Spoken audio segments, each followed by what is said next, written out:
যদি ছোট একটা পাখি হইতাম, যদি ডানা ওয়ালা পাখি হইতাম, একটা উড়াল দিয়াম মদিনায় যাইতাম।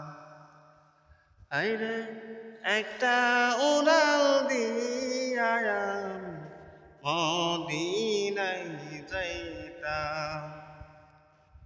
এদিক সেদিক ঘুরে বেড়াইতাম মেলিয়া ডানা, যেটাই পড়েছিল নবীর কদম খানা। এদিক সেদিক ঘুরে বেড়াইতাম মেলিয়া ডানা, যেটাই পড়েছিল নবীর কদম